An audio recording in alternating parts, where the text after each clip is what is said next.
Yes, sir. Nice to see you here, Benson. Nice to have you with us here this morning. It's Monday edition. Oh my good, Magic Monday. It's frosty outside. Stay indoors if you can.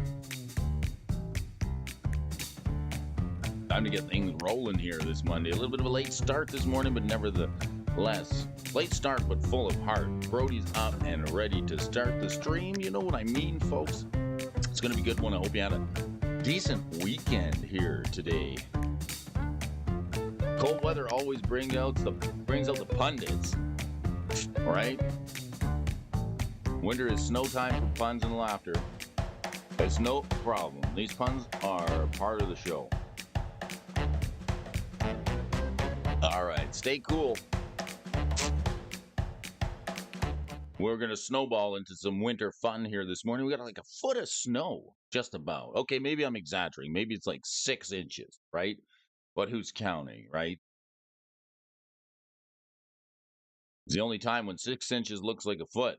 When you're shoveling snow, it's easy to start your day off right, especially your week, if you're looking for somebody to kickstart your engine and get you rolling.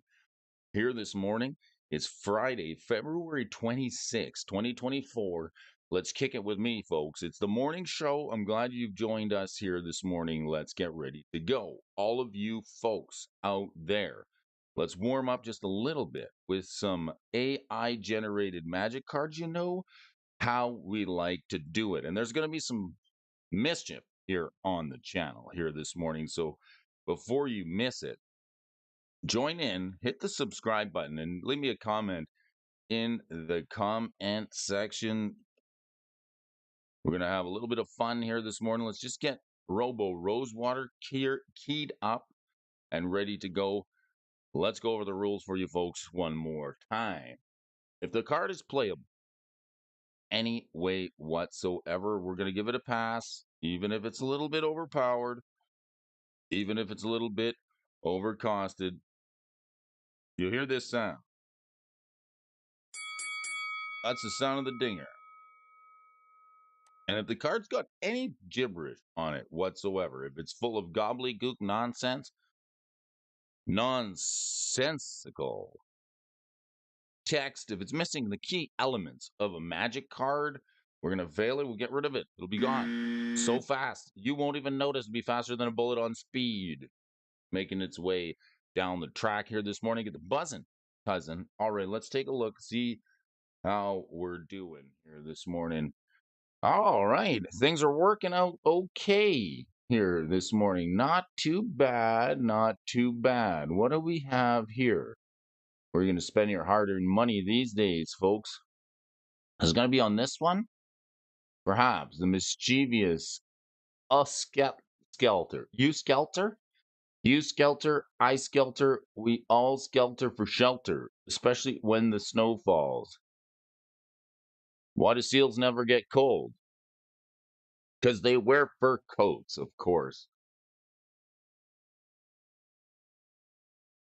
All right, and the scarecrow and the snowman get the same prize, right? They were awarded for being outstanding in their field. But if you're dreaming of a white winter, if it's snow caps, I won't complain. Look at this one, mischievous Uscaletter. Awesome text. Howdy. How you doing? When mischievous Uscaletter dies, change the base power of its color? Oh boy. Then put an indestructible counter on it. On target creature you control. When mischievous Uscaletter dies, change the base power of its color? Then put an indestructible counter on it. Target creature you control. It's no good. Already for this red, blue, and 2/02 human samurai. I like samurais. What is this one? This one's going to be some non-functional. How do you change the base power of its text? Nobody knows. Good morning, Splendor. How you doing this morning? Benson's here to see us. Time capsule, everybody. Hey, everybody. We got the Shadow Welcher Yeti. Are you Yeti to stream some magic cards here this morning? Of course. What do you get when you cross an iceberg with a snowflake? You get some chilled flakes or frosted flakes, maybe for breakfast. And why did the snowman turn yellow? Because he saw the snowblower coming. What's the easiest way to make a snowman turn green? Give it a little push. All right. What do you think of this one? Yeah, Shadow Welcher Yeti Land. Taps for a red. Players play with their hands revealed. This seems okay. Seems like pretty funny.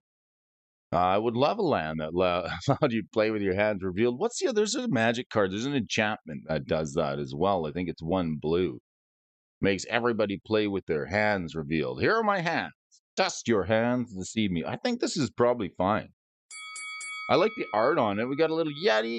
He's looking at magic cards. He's sort of got some spooky blue eyes, but he's okay. How about this one? Matrix Orcs. What's the guy's name from the Matrix? Lawrence Fishburne. He used to go by Larry Fishburne back in the day when he started breaking out into movies. Larry Fishburne. I guess it wasn't as catchy. It's snowing where we are. What do you call a snowman with a sunburn? A puddle. And you shouldn't tell a secret to a snowman because he'll melt under the pressure. All right. What type of fish is made with snow? An ice fish. This Matrix Orcs is a land. Seems funny. Landing on our channel here this morning. Taps for a colorless, fine, and then pay 1 to create a 1/1 white spirit creature token with flying. Each blue in the mana cost of permanents you control counts towards your devotion to blue. Sort of a non-secular. Why does that even matter, except for even with the colorless land? The spears can't so I make my sense of the sky. Kind of a terrible card. I don't know why we're talking about devotion to blue, but I appreciate your devotion to the channel, Mr. Prime 406, Cardboard and Time Capsule Benson here in the house.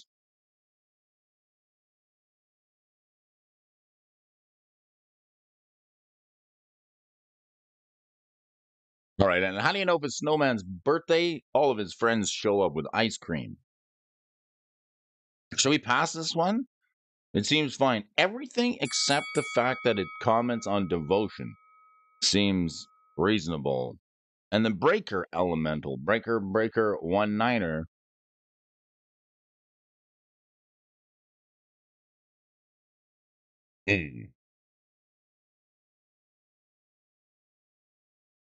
I fell for you harder than a snowflake falling from the sky. Not very hard. All right, Breaker Elemental. This one's a 6/5 for 7 mana. What do you get for 7 manas these days? You better do the cutbacks. You get a 6/5 with flashback for 1,000,000. Is that say flashback 7? When it enters the battlefield, you get 2 -1/-1 green elf warrior tokens. Seems bad. The only card that comes with 2 little friends. This just seems terrible. How do you get a -1/-1 elf warrior? You don't. You can't do it. Seems terrible. Let's get this one out of here. A non-functional? I would say. How do you get a -1/-1 elf? I don't know. And the Come Find. The Come Find. This is a saga. All right, come find me here on the morning when we're talking magic cards every day of the week. Mornings? Icy roads are dangerous, but the thrill of getting a little slip is no problem for me. Winter storm warnings here. I can't help but find them a bit thrilling.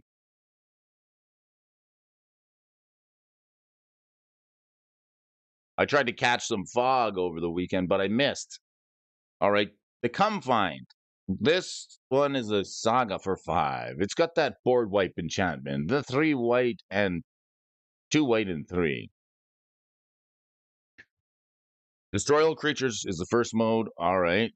So far, it checks out for 5 mana. We get a board wipe. Not too bad. And then on the 2 proc, you get create 2 1/1 white soldier tokens with vigilance. So far, so good. We haven't been doing too well here this morning. We've been striking out with some of these AIs. They've been pretty blabberish.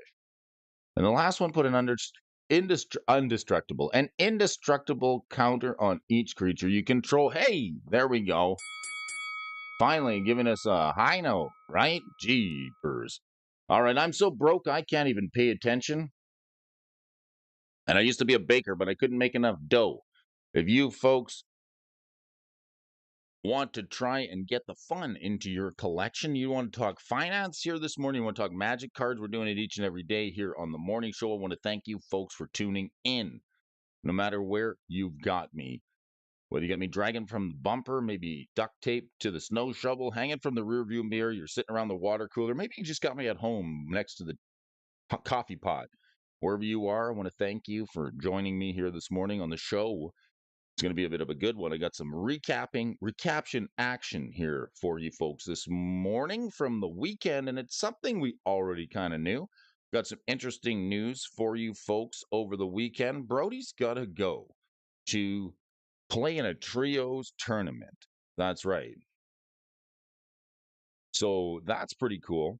We also got some news about Pioneer over the weekend. The Rakdos Vamps deck was piloted over the weekend to a victory by none other than Seth Manfield, a man that's been making some waves. Some folks say that this fella is in the top 5 greatest players of Magic the Gathering of all time. So I want to say big congratulations to Seth Manfield out there for taking down the PT Karloff, Pro Tour Karloff.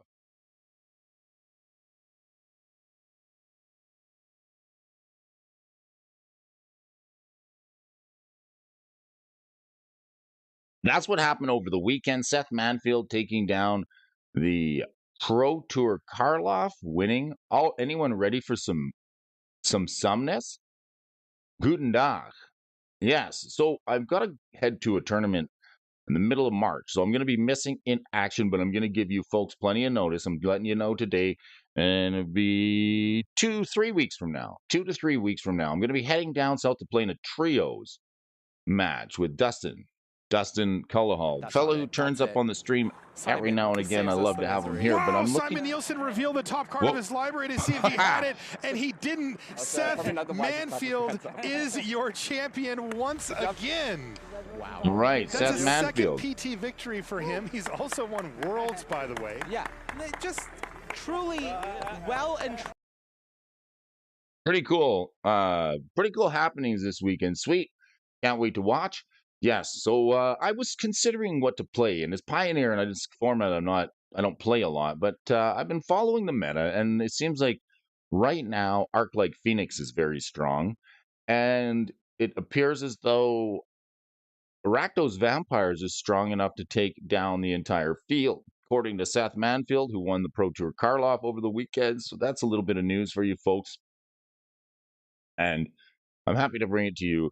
If you like discussing the prices of Magic cards, folks, let's get into it here today. We got another article. If you haven't joined us once before, Brody's offering that sweet premium membership over on MTG Stocks for 10% discount. Use our affiliate link if you haven't gone there already. I'll put the link up in the chat for all of those folks who are interested. But let's take a look at some articles over from the stock desk this weekend. Our weekly winners from last week. Let's look to see what was the talk of the town. Cards moving, shaking, and baking its way all up over the stream. Ah, bam! It's morning time. Right? We don't want the night view.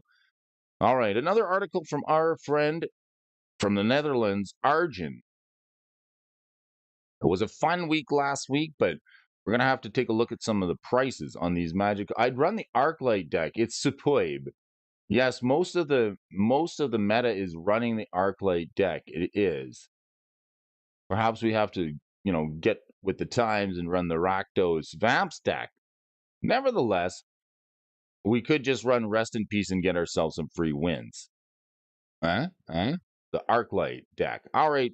We had some good articles last week. We've got some better ones this week. Every week is an improvement, especially on the stream. If you want to take a look at some winners with me from last week that you might not have expected to go hard into the end zone. Let's start the week off fairly recent uncommon card, Gleeful Demolition. This one's 1 red. It's up 188%. Destroy an artifact if you control that artifact. Create 3/1/1 red Phyrexian goblins. Wow, break your own thing. And get 3 gobos. 3 gobos for 1 mana, not too bad. Gleeful Demolition, it's up to about $3-4. I'm finding this premium membership quite interesting because we can go to the interests on Card Kingdom and see which cards are actually moving their buy list ahead of everybody else. So this card making its way onto the movers and the shakers or the interest list this week. The Phyrexian will be 1 card. It says, if you haven't seen it already in Standard, it sees play there in decks, and that the decks that try to churn out little creatures as fast as possible. Gleeful Demolition is paired with Voldaren Epicure. All right, what's the Epicure? 1 red. When it enters the battlefield, it deals 1 damage to each opponent. Create a blood token. I never saw so much value out of the blood token. Perhaps this is the best way to get it. You get the blood token, then you sack the token. Then you get the 3 gobbles. You can play it, the vampire, on turn 1 and use the blood token as the target for the Gleeful Demolition on turn 2, netting you 4 creatures. The deck then tries to use these creatures to help pay for Knight of Errant Eos, the white human knight that convokes. You could play this for 1 mana and you get a 4/4. And look at the top 6, revealing 2 creature cards with mana value X or less, where X is the number of creatures that convoked the Knight of Errant Eos, and then or the Venerated Loxodon, the 4/4 with Convoke. So we can convoke out some serious creatures with the Gleeful Demolition paired with a Voldaren Epicure. Using Convoke generates value, and later of the 2 seems to have been pushed out of these decks lately in favor for some new cards we've seen printed in recent sets. That the card works well in decks has been known for some time, but what makes it go up now, some answers seem to lie in Pioneer, and that's what's also doing fairly well in Boros Convoke decks. Yes, the Knight of Errant Eos.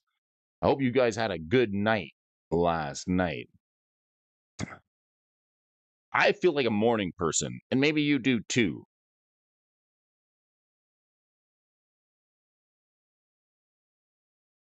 But only if morning starts at noon. How about that? All right, I couldn't find my time. I couldn't find the time to look for my missing watch. I was going to buy a book on phobias, but that just kind of scared me. We got the Knight of Errant Eos. Very reason we're seeing spikes and upticks in the earlier cards. The Gleeful Demolition is because of this card here, the Knight of Errant Eos. I wonder if we're going to see an uptick in price in the Loxodon as well. The Errant Eos is included in Pioneer and has been going up, and we're excited to see some movement in the prices of Imodane's Recruiter and Warden of the Inner Sky. I better pay attention to some of these Pioneer lists. What's this one? The Human Recruiter. Create 2 Knight tokens with Vigilance. When it enters the battlefield, creatures you control get 1/0 and haste. Train the troops. All right. And then we got Warden of the Inner Sky. 1/2 for 1. As long as Warden of the Inner Sky has 3 or more counters on it as flying and vigilance, tap 3 untapped creatures you control, put a 1/1 counter on Warden of the Inner Sky and scry 1 as a sorcery. All right, so the Knight of Errant Eos, decent card. It's up to $6. And this card, we saw a lot of chatter. I think somebody brought this up on the stream yesterday or on Friday earlier last week. The Necro Skitter. Here's a card and another card that I pulled out of my buy list box is the Hapatra of the Vizier of Poisons from Amonkhet. And another card, I'm excited to see these 2 coming up here. The Necro Skitter, this is a 3 mana 1/4. It's up to, what? Foil version? $30? Incredible. Can you believe it? Look at the price on this sucker. It's been poking up $10 and up to 30 for the, is that the foil version or is that the Eventide version? Okay, we'll start this card off with a little nuance. Eventide version of this card is shot up to $30. It is the Eventide, but the Modern Masters 2015 version of the card can still be had for around 13. It's still going up 20% since last week, and the Elemental has the Wither ability. Thus, it deals damage in the form of -1 and -1 counters. The counters seem to be good. Any way to put counters on stuff gets better as time goes on, especially in Magic cards. Now they don't just give creatures abilities. They used to say this creature gains vigilance, but now you get a vigilance counter, right? You can get a flying counter. You can get a trample counter. The card is mainly powerful because of its second ability. Whenever a creature with a -1/-1 counter on it dies, Necro Skitter is on the battlefield, you get to draw a card. So another interesting couple of cards here that I was looking at. I have these in my collection, and I hope you do too. These are ways to put counters on it. I was looking at some more sauce for the Rakdos deck. Is it Scissors? All in Pioneer. My phone's on my lap. Target artifact you own indestructible with demolition. What about Darksteel Citadel? Is that why that's going up? What's up, you rad dudes? Totally rad. Demolition works in Pioneer and 8 whack too. What about the Darksteel Citadel? The land that's an artifact that's indestructible. All right. Necroskitter already saw Commander play in decks around the Scorpion God. Hepatra, the Vizier of Poisons, and Hepatra's been getting some love in formats again and again because of the Necroskitter. Skeleton Ship as well as a card on the bottom end of a reserve list, and I love these boats. I love the boats by Tom Watersand. This one's done by Amy Weber and Tom Watersand. Darksteel Citadel tickles my innards in the best way possible. So here's a card of the bottom 10 that makes counters, the -1/-1 skeleton ship bombing and booming its way across the battlefield, putting -1/-1 counters on it. Surprisingly, all these cards care about distributing counters. But in Card Love Matter, we see a new card showing up that drove interest towards -1/-1 counter-based decks, in particular, the Necro Skitter. The entire creature is Massacre Girl known killer. Menache, creatures you control have Wither. And whenever a creature an opponent controls dies, if its toughness was less than 1, draw a card. Oh, so if something dies to the minus ability, she withers everything. And she also lets you draw a card whenever a creature dies with toughness less than 1. That's pretty good synergy. The Massacre Girl and Yawgmoth, the Thran position, in position to make some gains here in the world of Magic the Gathering. Skitter tends to spike more often when there's a new support for -1/-1 counters. However, we also saw this back when Yawgmoth, the Thran Physician, was printed. Aetherworks Marvel. Here's a card people are picking up from the Kaladesh set. Kaladesh block is up 84%. It hasn't moved much since October of last year, but now it's up to $6, and it's a good old Magic card artifact. Even though energy isn't around anymore, there seems to be some interest. Good old Marvel is moving up again. The artifact is a way to cheat out big, expensive, and hopefully game-ending spells. So whenever a permanent you control enters the battlefield, you get an energy and pay 6 energy. Look at the top 6 cards of your library, cast a card from among them without paying its mana cost. Put the rest on the bottom in any order. I guess the only way you're going to try and want to get energy out of this is because you're going to be playing permanents. Okay, you can cheat out the big old expensive game-winning ending spells, but you do have to make sure that you gather enough energy counters to activate it. It isn't the first time we've seen it show up in the winners, and the last time was in October when it shot up to $6. Now it's back up to $6, and we want to know why. There is, in my opinion, a very interesting thing about this spike. It's exactly for the same reason it was back then. It was about $1 before the spike in October, and after the spike, it dwindled down to around $6 and has regained some interest because of the previews from Universes Beyond Fallout. I also saw a spoiler on Amazon. I saw the trailer for the Fallout series on Amazon. So I wanted to check that out, maybe get myself a little bit of background. I saw dog meat. I saw the guy with no nose. I don't know who he is, but he's creepy, and he's got a big old hole in his front of his face. October, the names is Commander, and then the precons were previewed. Among them is the Science deck.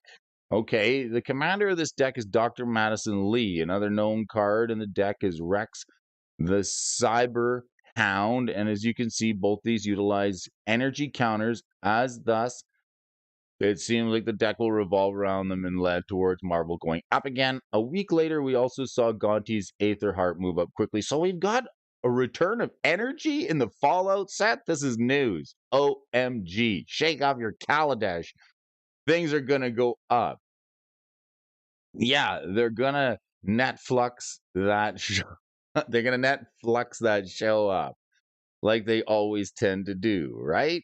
So energy's back in the Fallout set. Here we go. Settle up back to Kaladesh. Maybe we can bring back some of the old synergies that were really powerful. Maybe energy's not so bad anymore.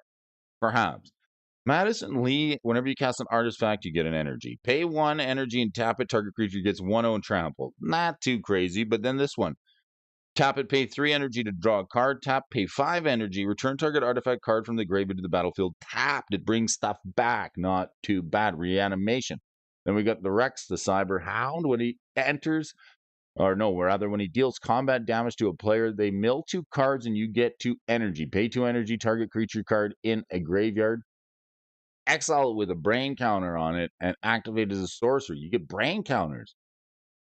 Rex has all activated abilities of all cards exiled with brain counters on them. Neat.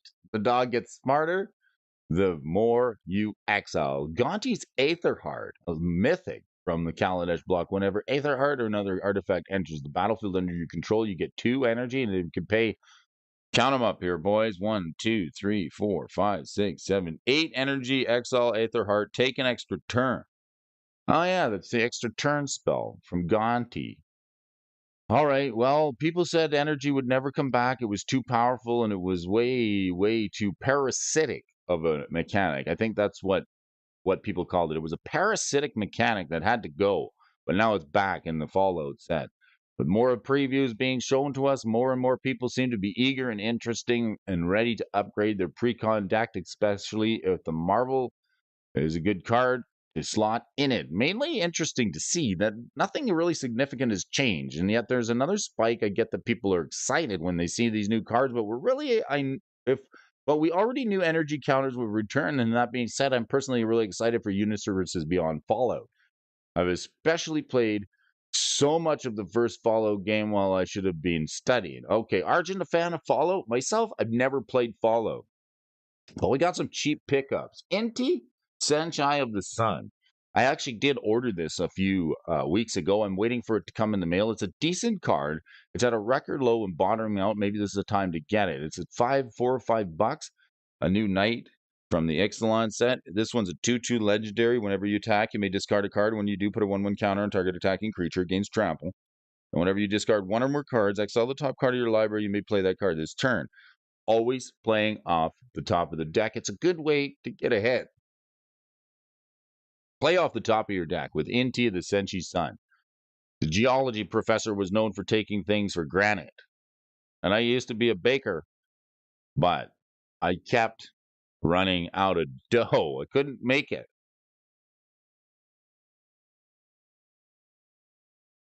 Let's go to the ski resort. Morning Gaming Bombs here.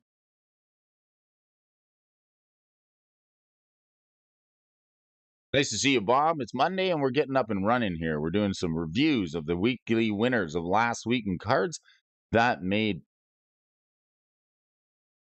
headlines, just like corduroy pillows, making headlines here on the morning show.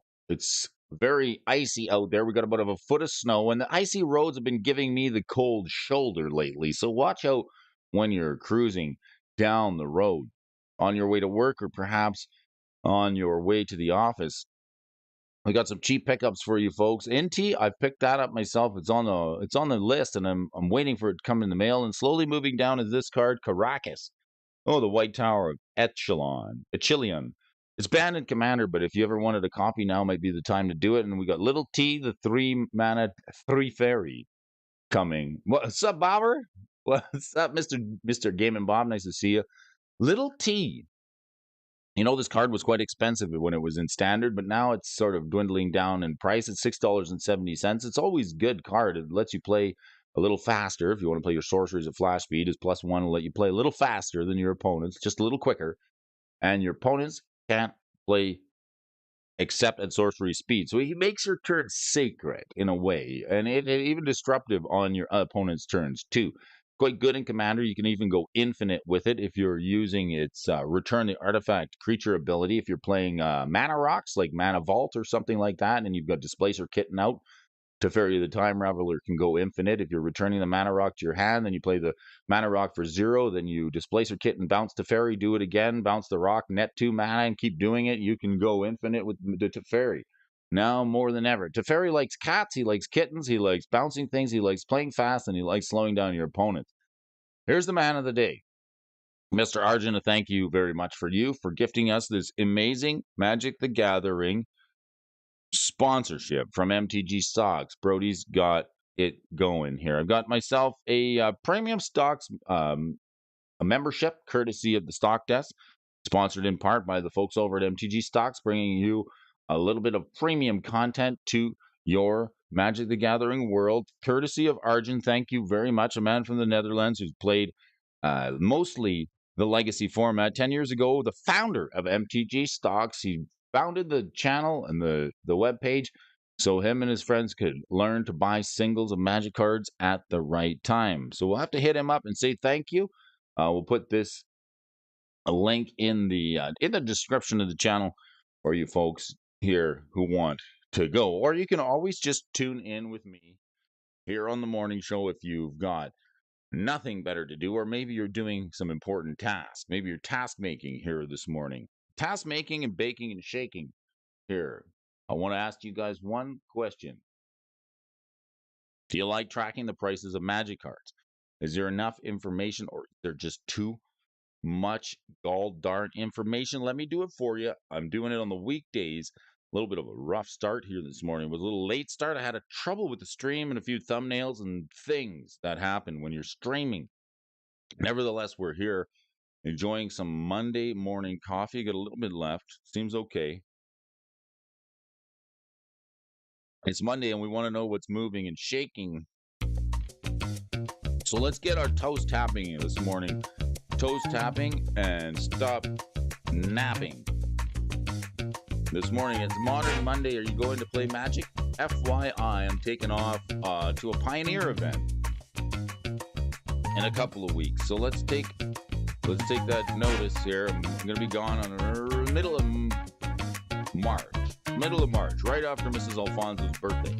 A day or two later, I'm going to hit the road and go try and play a little bit of Pioneer. Test my skills in a trios event. Never done a trios event, but it should be pretty good. I'm going to go see Dustin Cullihall, Gary Jotter, and a few of the boys and friends and fans who love the game as much as we do. So it should be interesting. We're already talking tech, and there's a Commander tournament this weekend.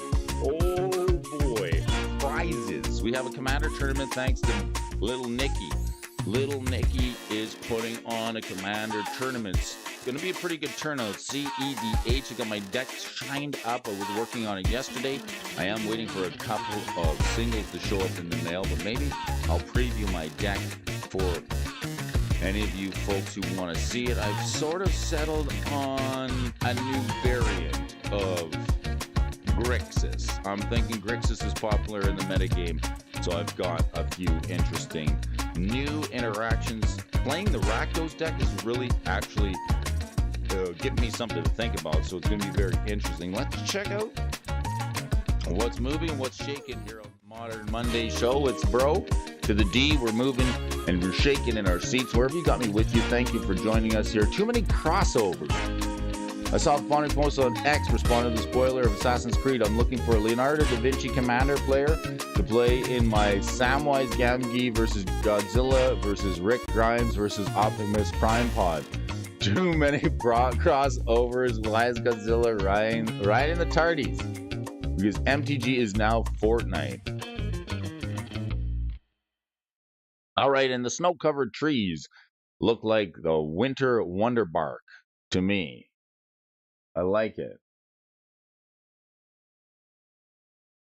All right, listening to a little Frosty Mercury here this morning, maybe some Jack Frostman or some Icy Cube, perhaps. We're going to listen to some Snowy Hendrix or some Frostin' Timberlake. This morning, we got about a foot of snow on the ground here this morning. We're talking about movers and shakers. We're talking about Monday, and we're just getting our day started with each other here, wishing each other a good start to the week. It's Monday. You kick the dog, get up. let's get doing something here. There's plenty to do. I have to shovel snow today. Get the tractor fired up, maybe do some pushing. Necro Skitter, no surprise here. We talked about this card. It was the movingest, shakingest, weekliest, winneriest card on the World of Magic the Gathering last week. It's up 37%. This card, we did discuss it. I want to look at the entire chart on it just because, well, I'm skittish. A little skittish of this card, right? Yiddish, skittish. Speaking of which, how much has this card ever been? Card's never been higher. The only time it's been up is around 2019. It was up around $10. A big old spike. I could see this card doing the following. Let's see here. A level up, just a straight up, and then a drift sideways. We know this isn't going to last. How can it stay at $30 forever? Probably not going to stay there forever, but I would come to reason that this is probably going to fall back down. Maybe just retrace to its existing support level. The counters are starting to be quite relative in Magic the Gathering. You can have Nagan, and Mothra mutated from Frodo. All right, so what's using the Necro Skitter? Massacre Girl, the Hapatra Vizier of Poisons. I want to see how Hapatra's doing, because this is the card I had in my buy list box. Now, if you guys know that Hapatra's only $1, the Vizier, $1 for Hapatra. She's been going up. I can't help but think she's probably going to move up a little bit more. Hapatra's she's never been higher, except for around Ixalan. Morning, Michael Superbacker. Nice to see you here. It's Monday. How's the weather in Boston? It's quite chilly here. We got some snow. It's we're freezing our bulbs off. We're baking some snow. All right. We're doing some hockey. We're building hockey rinks here this morning. It's coming down out there.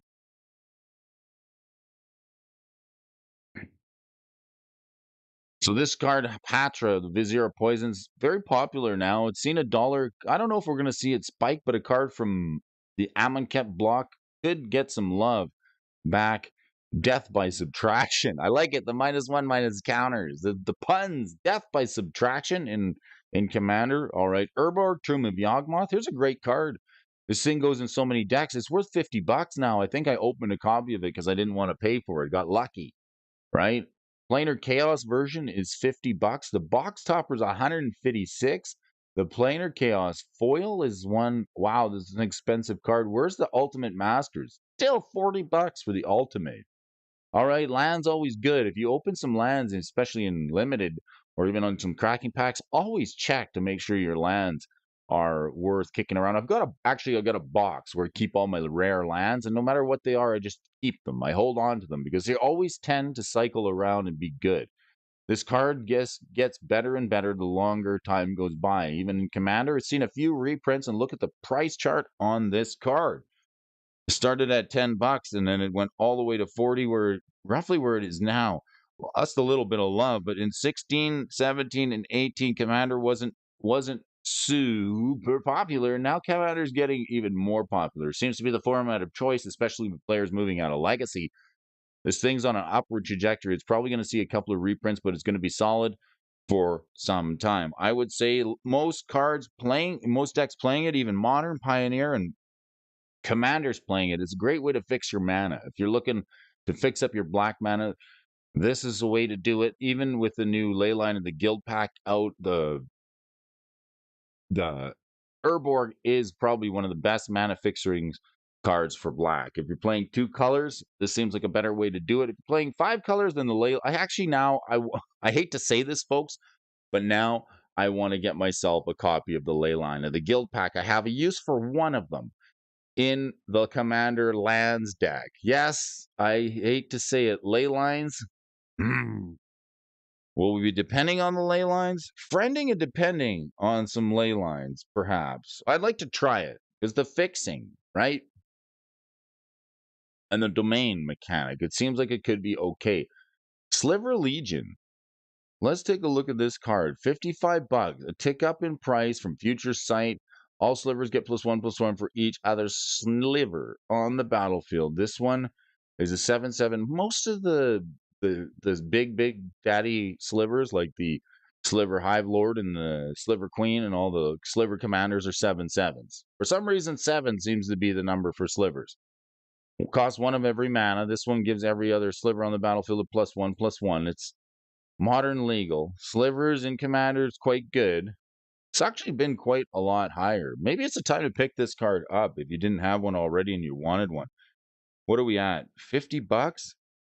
Yeah, it seems expensive for a sliver, but if you're a fan of slivers, maybe now's the time to get it because it hasn't been this low in quite some time. It could see a little more price action into the future. It's quite possible that this card will move up a little bit higher as time goes on if it doesn't see a reprint. Yeah, I told you the ley line is cracked, Mr. Super Posterior. It's called cracked. All right, decks using it, mostly Commander if you want to play 5 colors. The first Sliver Overload, all the Sliver decks playing it right now. Sold out on Card Kingdom. Interesting. Chalice of the Void. Here's a card that I overlooked in the Commander lands deck. Not +1/+1 to each sliver. It says all sliver creatures get +1/+1 for each other sliver in play. Wow. For each. Reread it. Yes. I'm rereading it here, Bob. All sliver creatures get +1/+1 for each other sliver in play. So it counts changelings as well, and your opponents. The Legion. I can see why this is so darn good. You end up with some humongous slivers. I just don't like losing to slivers. Yes, changelings, Marie. Were you playing changelings over the Soul Suite on the weekend? Perhaps. It's just like Coat of Arms, but for slivers. It's like an anthem, right? +1/+1 for each other. Ugh, broken. That's a decent card to pick up for $50. If you ever wanted one, I don't see it going any cheaper than it is right now. Even though it's on the movers and the shakers, it's up a bit. They had no idea what my deck was. I like that. The changelings, good way to slip under the radar, right? I like it. Murray slipping in for the win, right? With the slivers and the changelings. I do like the changelings deck. Keeps people guessing. Chalice. All right, here's a card. I wonder when we're going to see the next printing of Chalice. Chalice seems to get a lot of printings, but a card that's like a sideboard piece in most constructive formats. It's a stacks piece or a hate piece. It seems to be good stock because like this thing always gets a bump up in price and then it always seems to hold. Chalice is one of those artifacts you can cast for 0. Chalice on 0 is pretty good, and that's probably what I want to do with it, especially in the lands deck, where I'm not playing a lot of 0 mana spells. In fact, I'm not playing rocks. I'm not playing any mana rocks that tap for mana. I'm not playing Mana Crypt. I'm not playing Opal. I'm not playing Amber. I'm not playing any of the 0 mana rocks. I'm just playing lands and stacks pieces. And I want to try and animate my lands. And that's where I want to use the ley line of the guild pack. And maybe this card would be good in there because I'm already running Torpor Orb, Cursed Totem. I'm also stopping the ETBs of creatures, the activated abilities of creatures. And I'm not playing any 0 drops myself. So why not? It's a free spell. It's actually also quite good if you need Storm Count because you can Chalice for 0 and get an extra spell. Engineered Plague goes in every commander deck. Takes care of travel. Let's take a look at that one. Engineered Plague. The Plague from Legacy. We'll have to look at the Engineered Plague. As Engineered Plague enters the battlefield, choose a creature type. All creatures of the chosen type get -1/-1. Still not enough to get around the Legion, right? The Legion's going to, even if you give all slivers -1/-1, the Legion's going to outclass that. That's too bad. Hard to see. Decks playing the Chalice, always been a staple in Modern. Lots of decks playing it. It's a sideboard piece, right? Chalice on 1 can be quite good in Modern. Chalice on 0 can be good in other formats. Sometimes Modern, but if people are playing free spells, Lavinia is also another good way to do it. Mono Green Tron, 4-color Omnath, Hardened Scales, Domain Zoo. All these decks are playing it. Chalice on 1, Chalice on 2, a great sideboard card. especially in some of these decks, hit the wrong button. And I'm even considering it myself in Commander. So Chalice the Void, Modern Masters, I'm thinking the Invention is probably going to be the most expensive one. We got the Mirrodin foil, Time Spiral Remastered foil. Where's the Invention? 268 for the Invention. Ooh, there's the money, Brody. This is the expensive one. All right. I have a foil engineered play from Urza's Legacy. I love that card. Seems good. I do like the Bro Nation. All right, Bro Nation. Another card I was considering put in the EDH build for the weekend. A wipe. A way to wipe the board. Wash your hands and wipe them twice with this card, Damnation. Bro Nation, destroy all creatures can't be regenerated. Pretty simply spoken, this is the Wrath of God for black. Except it's the complete opposite. Someone was telling me this art is an inverse of another form of art out there. It's classic.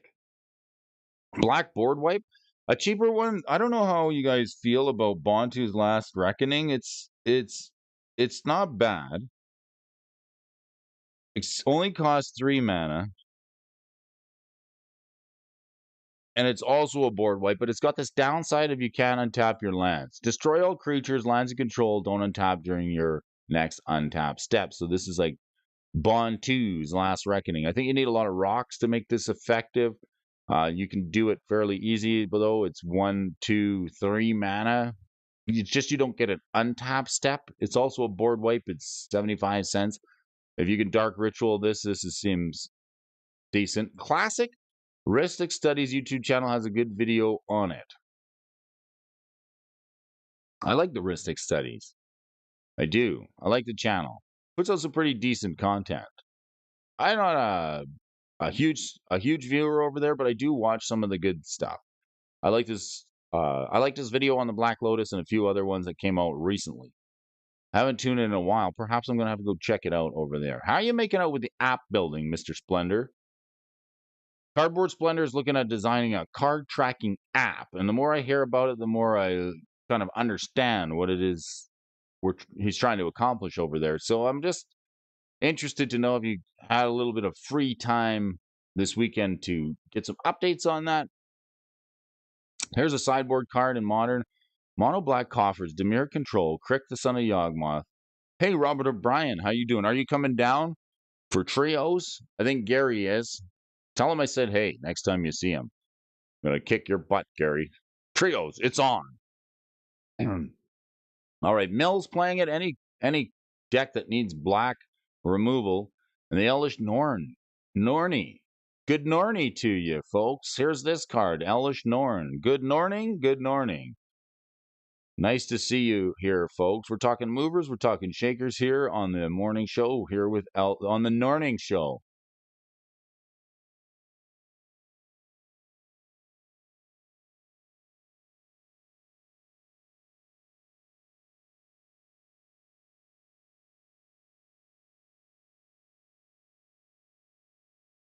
Let's see if we can get a few more here under our belt before it gets too cold outside for comfort.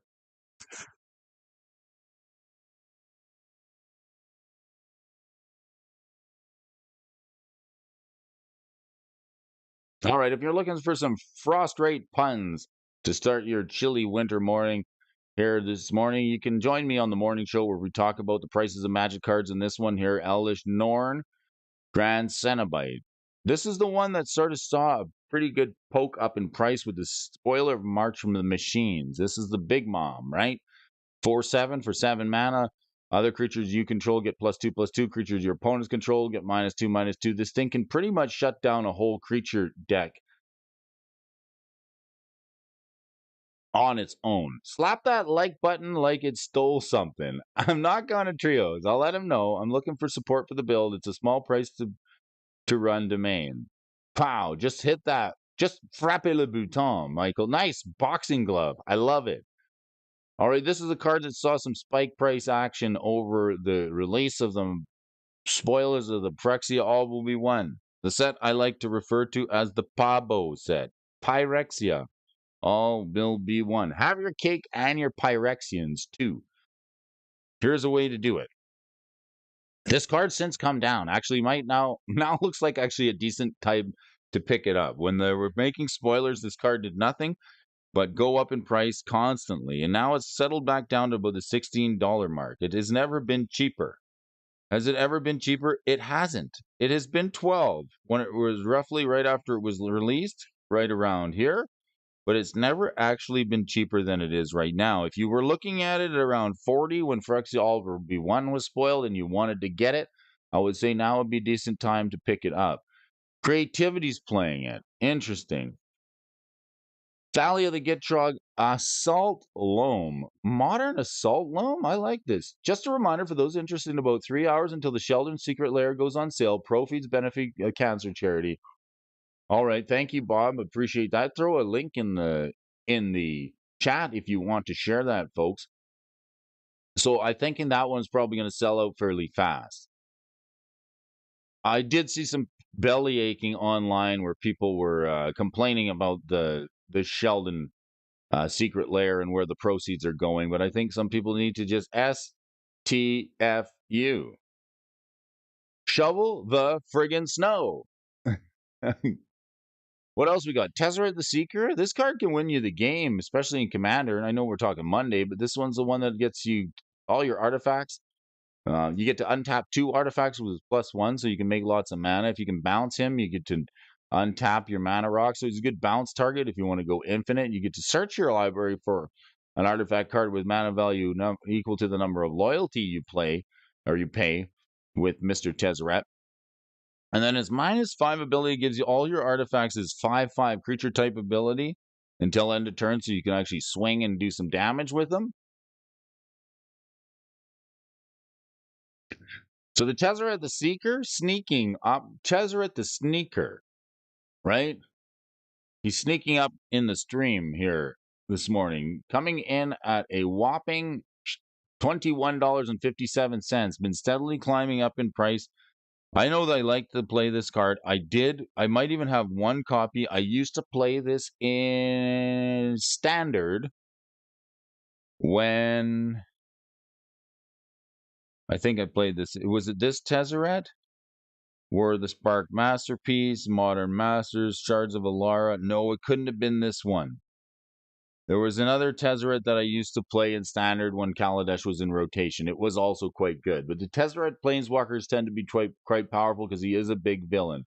Noon Eastern, going to try and nab a couple for myself, like 2 or 1 non-foil. I just recently bought my first Secret Lair. I got the Dan Fraser Mox Box Foil Etch Edition. Nice choice, Michael. Very nice. I happen to know that Mrs. Alfonso also got the same one. She got it in a festival in a box, so a very nice choice, and I'm actually pretty jelly. I wasn't going to get it, but now I see how nice those cards are, and those ones are actually worth getting. Tezzeret the Sneaker, heading up in price here. What's he at here? He's a roughly 21 bucks. It's never been higher. I don't know. Do you need the Tezzeret? Are you going infinite? Are you Tezzereting wide? Commander decks playing it. Urza and Tezzeret, Kindred the Modern Prodigy, Brea the Ethereum Shaper, Commodore Guff, and all these other Commander decks playing it. This is sort of where we step away from the modern we step away from the modern format on the Monday show just to talk about Commander because this is clearly where this card's seeing most of its price action. And what else we have here?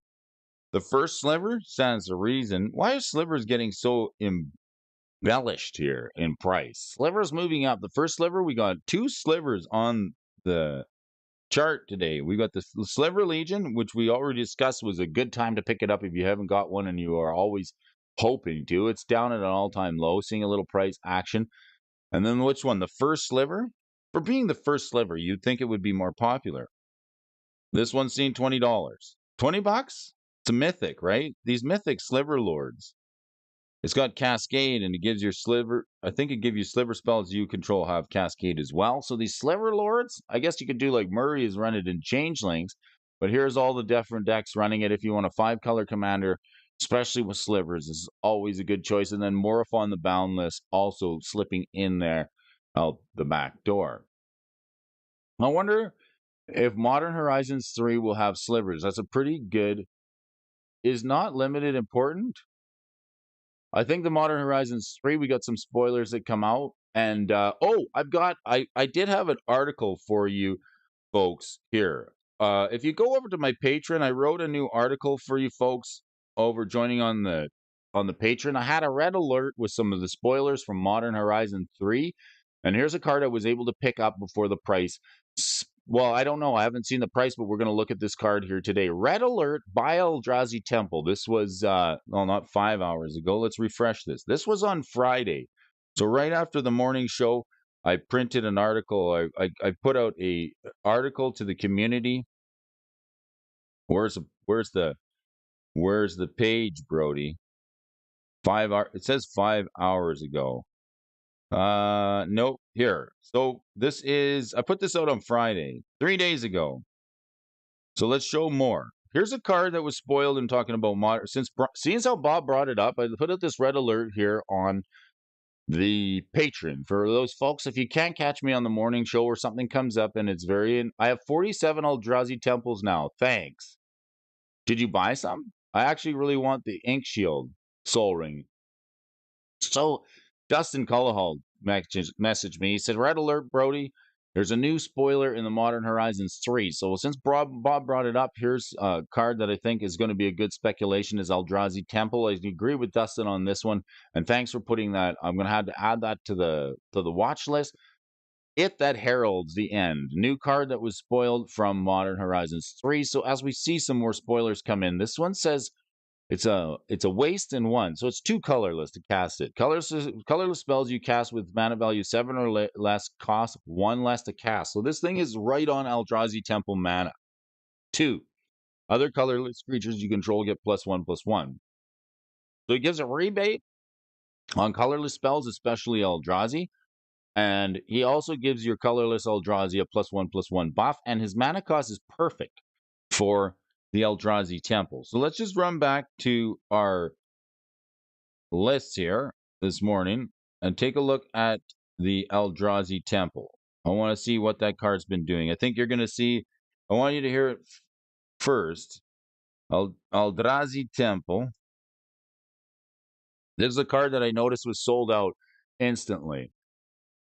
You have 47? Did you buy 47? Here's a card that hasn't really changed in, let's see if it's going to change in price. Yeah, no real price change, actually.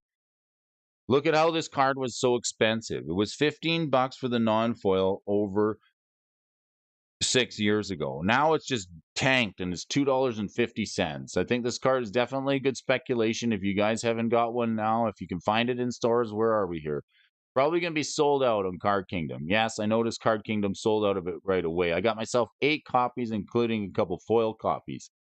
I think the foil copies were anywhere from $12 to $16 for the Modern Masters. Which one was it? The Modern Masters 2015? $5? No, that can't be right. So take a look. Tap 2, add 2 colorless to your mana pool. Spend this mana only to cast colorless Eldrazi spells and activates the ability to colorless Eldrazi. So here's a card like this Eldrazi Temple was quite spicy at one day. At one point in time, this was a very expensive card. Rise of the Eldrazi. So let's look at the foil from this one. $29.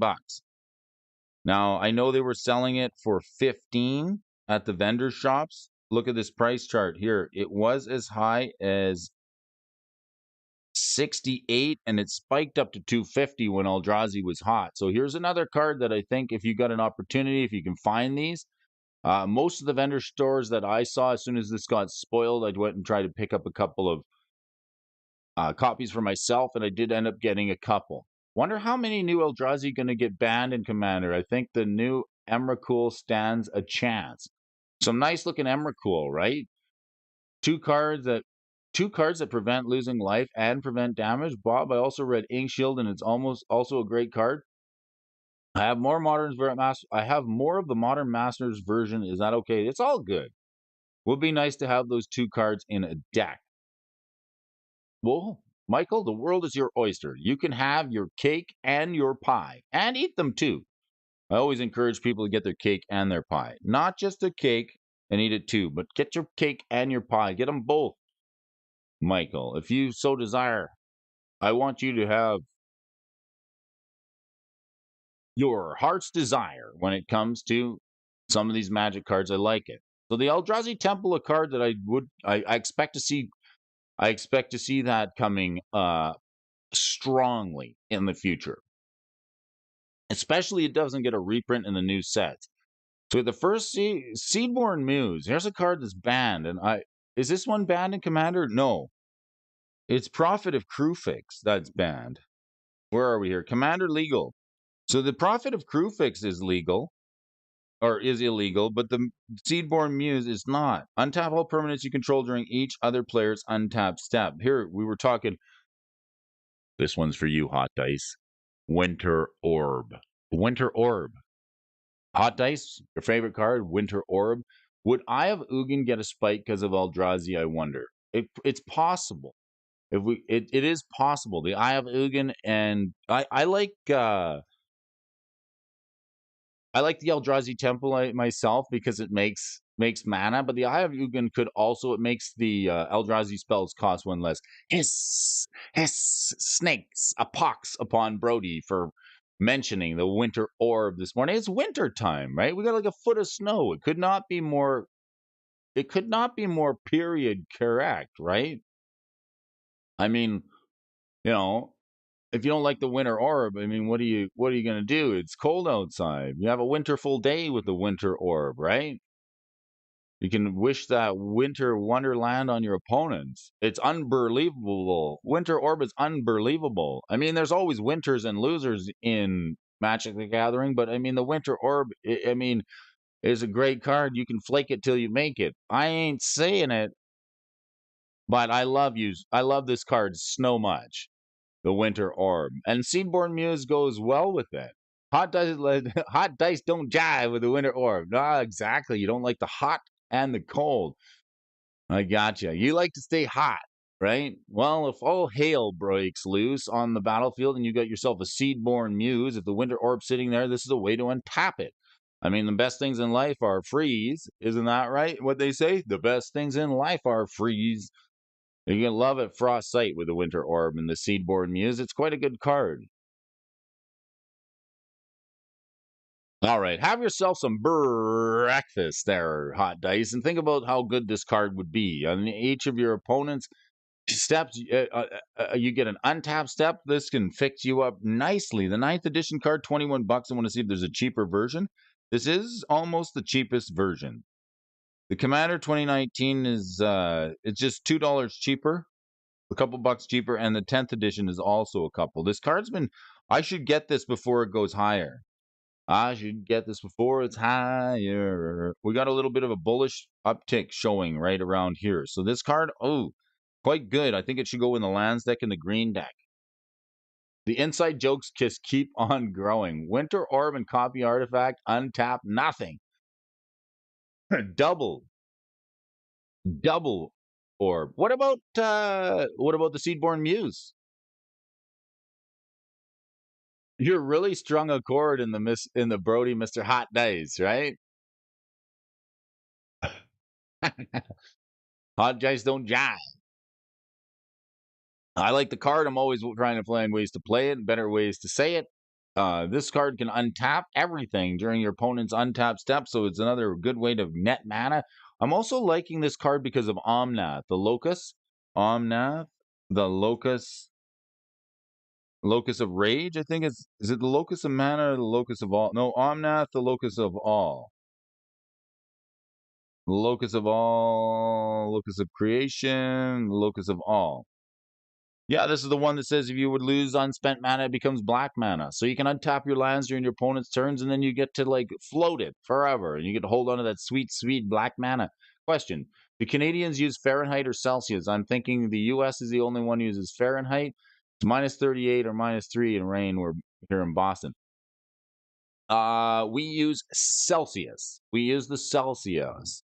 You got the degrees Celsius and the degrees Frankenstein, right? Minus 38 degrees Frankenstein. We use Celsius, and I think there's a point where Celsius and Fahrenheit both meet, and I think it's minus 50. Is it minus 50? Minus 30. It's off the top. Oh, so it's 3 degrees Celsius here. Yes. Minus 40. That's what it is. Thank you, Murray. Minus 40, Frankenstein and Celsius are the same thing. We are the only using the Frankenstein in, I think now, maybe one other country. Well, you see, the thing is about degrees Frankenstein is that it's more accurate. See, so if you go to minus 45 degrees Celsius, that makes minus 50 degrees Fahrenheit, but like the hard conversion is like 1 degree. So in science, where 1 degree matters, the Frankenstein is a little more accurate than Celsius. And some people get really picky when you're doing some measurements and recording data, and they're like, well, is it minus 45 or is it minus 46? Well, that's when the Frankenstein actually becomes a little bit better because it's a little more accurate. Some people find because it's very, very very touchy. And the Seachrome Coast. Michael, I never understood why I live in the only country that uses Fahrenheit. Yes, I like the metric system in general, but Frankenstein is better than Celsius. I know, it's more fun to say. All right, getting Chrome. Before you go home, hit the Chrome. This coast is a ghost. Metric is superior. What do you think of the Seachrome Coast? Enters the battlefield tapped unless you control 2 or fewer lands. All right, fine.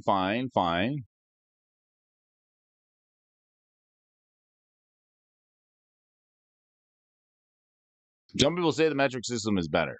All right.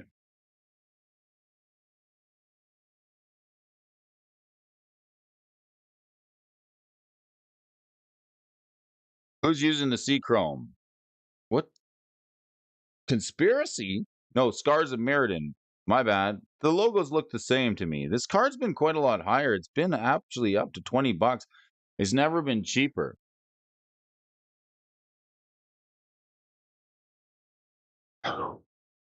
Huh.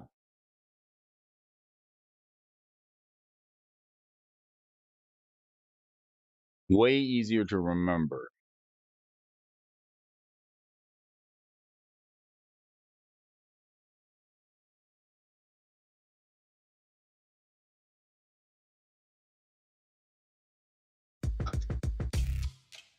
That's it.